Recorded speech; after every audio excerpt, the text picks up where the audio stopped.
in a historical purpose. All right. He's wanting us to understand that history of the church is vital. That we got to understand where we come from and know where we go. Many of us want to forget where we come from.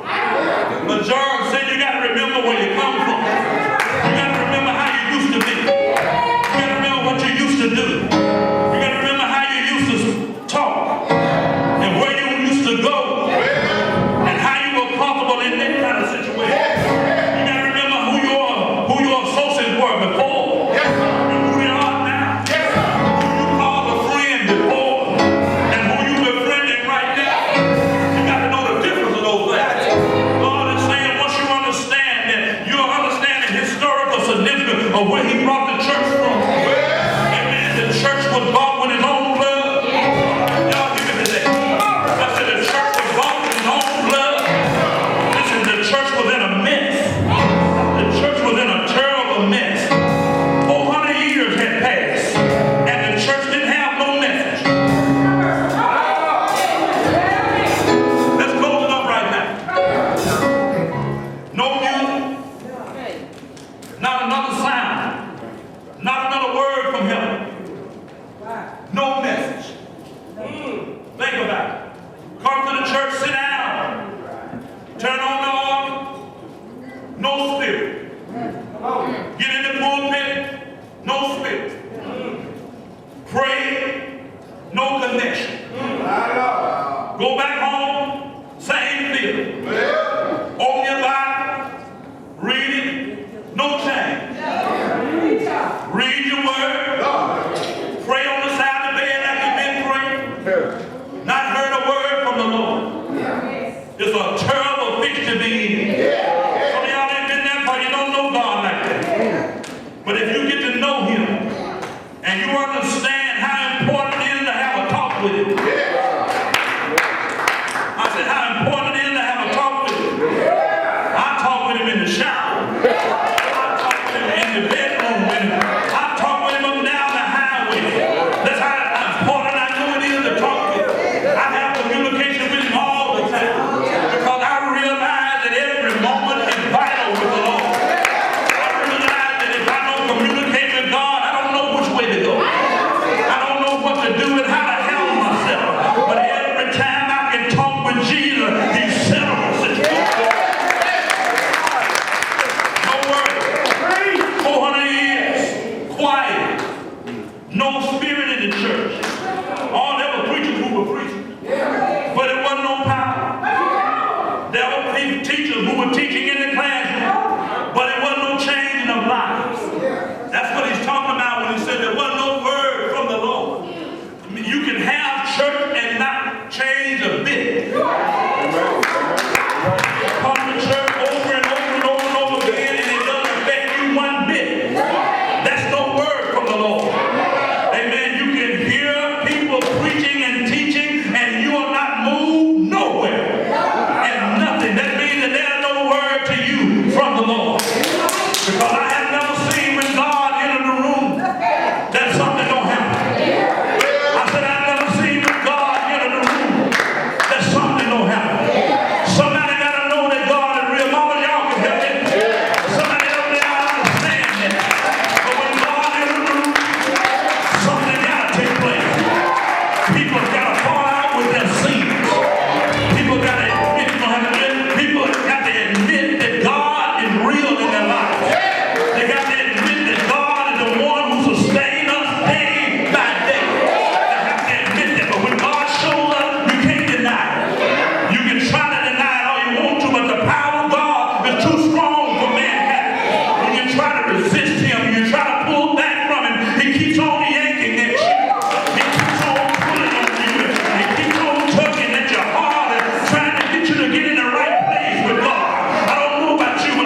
But God is saying, there's a godly purpose.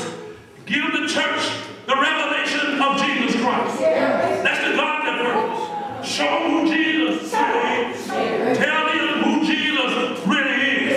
He named himself in all sort of ways in there. He was all sort of things in there. He was the Lamb of God. Yes, it was all in there. He named himself. He wanted to identify himself as the great deliverer from all of the problems. Amen. God is our great deliverer. No matter what kind of situation the country's in, don't y'all get disturbed. Don't y'all get disturbed about what kind of mess America is in. There will come a deliverer. His name ain't Obama either. Amen. I tell you, his name is Jesus.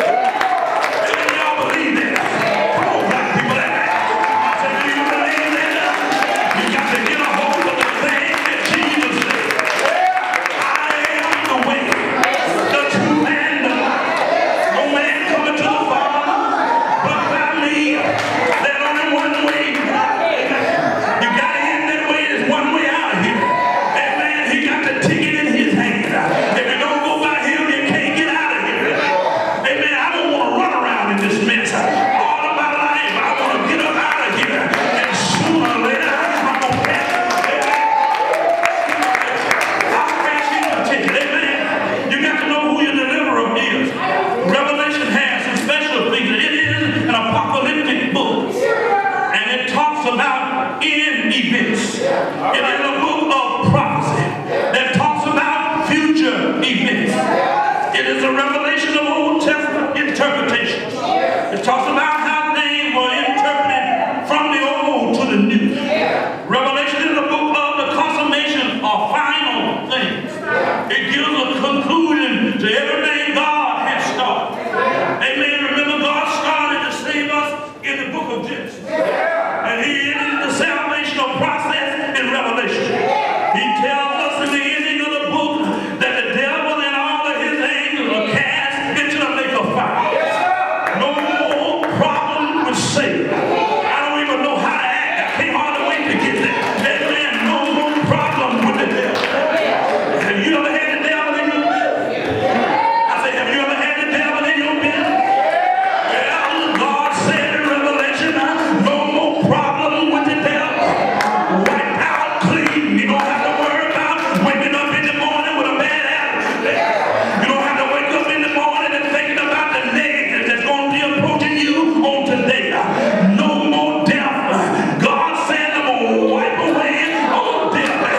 And y'all ain't got to worry about dying anymore. Hallelujah today. And God got some good things waiting on. He got some good things. Revelation is a book of the revelation of Jesus Christ. It's written to the obedient reader. Hey, I don't have time to talk about it, but it's written to the obedient reader. You can read that and then find out it's just not written to anybody, but it's written to the obedient reader, because he said in the book, whatever you read in this book, don't add to it. Don't take away from it.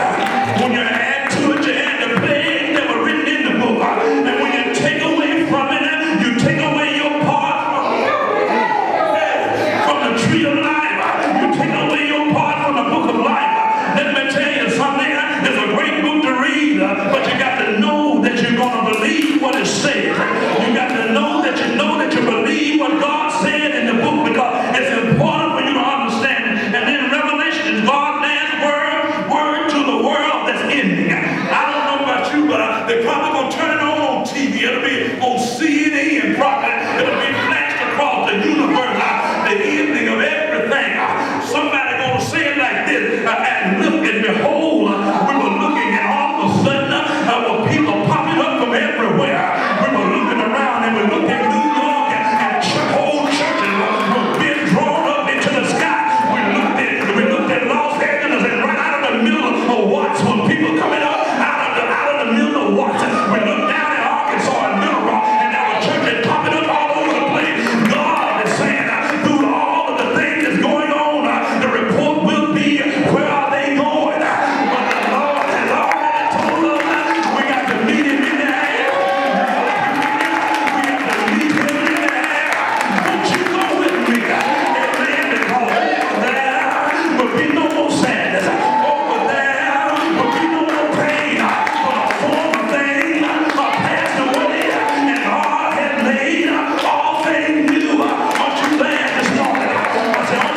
we're going to understand it better.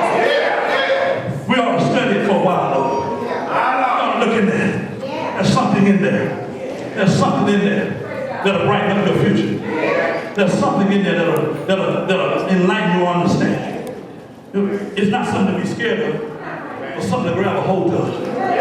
Grab a hold of it and embrace it as John did. Because John, he saw some awesome things, but he didn't run. He just took it like a man. Amen. He stood up to it, and when all sort of things were looking, it was like being in the middle of a storm. Y'all, some of y'all go to sleep in storm, don't you? Yes, sir. Amen. I know. Thank you, brother. Thank you. You know when the storm rages, I go to sleep. Yes, sir. Hallelujah. I don't go looking at the window and peeping out the door, trying to find out what's going on, because guess what? The man hides on the storm. The man hides on the storm. He got the winds in his hand. Guess what? He can direct it around my house if he chooses to. But if he don't, it's all right. Come on, pick me up, children. Yeah, that's what we got to do. We got to know what God is. We got to know who God is. You can't be afraid of it. You got to embrace it. And you got to embrace it with love. Because God's got a better day for us. Better day for us. Better things. He has better things for us. Revelation is just a peek at it. It's just a look at it. It's just a glance. It's a glance into the future. Because when he finished the book, he said it's over. The end. That's what he says. The doors of the church are open.